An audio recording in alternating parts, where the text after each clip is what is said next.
Yo, what is up, guys? My name is Shakib, and in today's episode of the SAT Writing Grammar Rule series, we'll be reviewing the topic of subject-verb agreement.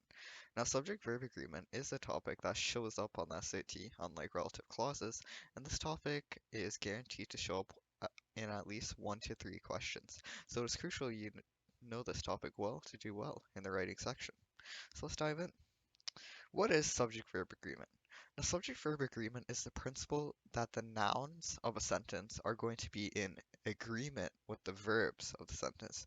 Now, what this means is that the nouns are going to be equal to the verbs in number, or or that a plural noun, for example, would have to be matched with the plural verb, and a singular noun would have to be matched with a singular verb. Now, a very simple example of this to review is the sentence here, you is smart. Now, as you can see, the number of this is actually going to be plural. Even though it may seem odd since you're referring to one person, you is actually a plural word. Alright. So it doesn't sound typical to say you is smart, of course. That is because this is actually singular. So as you can see, these two do not match each other, or rather, they're not in agreement with each other. Now, if you look at this sentence, this is plural, and this is also plural. So the sentence reads, you are smart. And as we know, this is the correct way of writing the sentence. Now, it is going to be much more difficult than this, but this is just an example to get the idea, right? So let's go further. So the key of these questions is to find the noun. That is truly going to be how you answer these questions, because figuring out which what noun the verb is referring to will help answer these questions immensely. Now let's take a look at this example here. Investigations into the scandal shows a lot more than we want to know. Now, we have to figure out what these verbs are referring to figure out if it should be plural or singular. Now, you may be inclined to think it is referring to the scandal. However, some interpretation will lead us to find out that it is actually referring to the investigations into the scandal. Now, it doesn't make sense for the scandal to show a lot more than you want to know, but rather the investigation of the scandal, right? So it does require a bit of interpretation in that regard, but it is key to figuring out the noun, right? So if we look at this noun here, that is what this is referring to, we can see that this is actually plural. Now that means that this also needs to be plural. So looking at the two answer choices, show and shows, the plural choice is actually going to be shows here. So now if we read it again, investigations into the scandal show a lot more than we want to know. Now, what you can also do is eliminate this part of the sentence since it is not relevant to the core, as we mentioned in the last episode. So now what we're left with is investigations show a lot more than we want to know. The answer becomes very clear and it becomes a lot easier to solve if we eliminate this relative clause here. Now, these types of questions can also show up inside of a relative clause. As we learned previously, a relative clause is a phrase within a sentence that refers to a noun.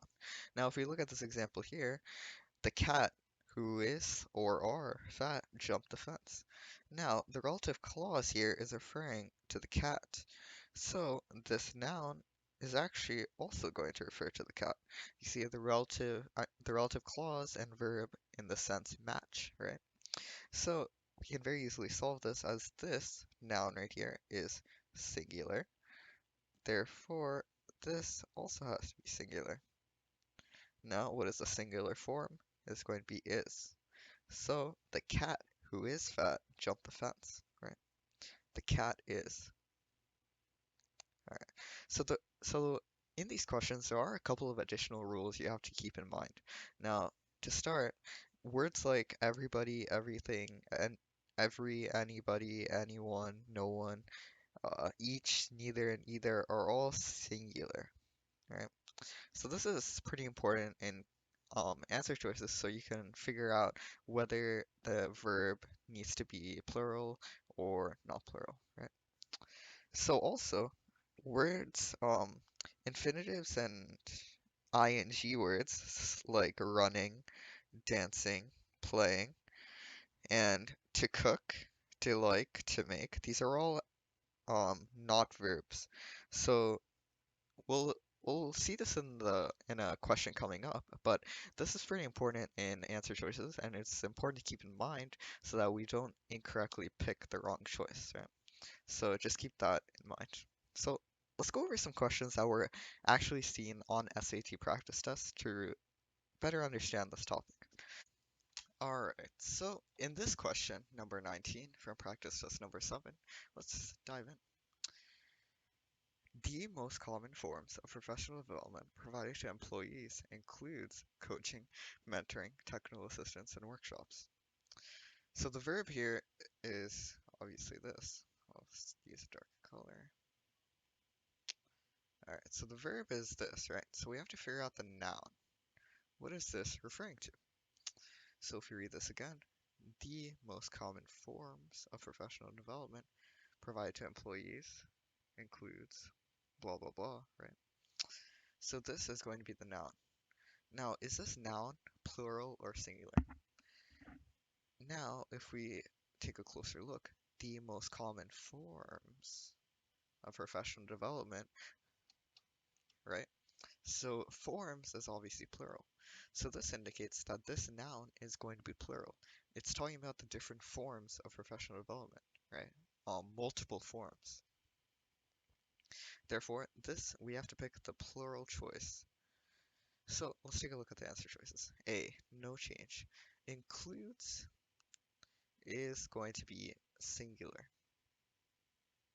Therefore, we can eliminate this choice. Alright, include. Now, that is indeed plural, and it seems like a very plausible choice, right?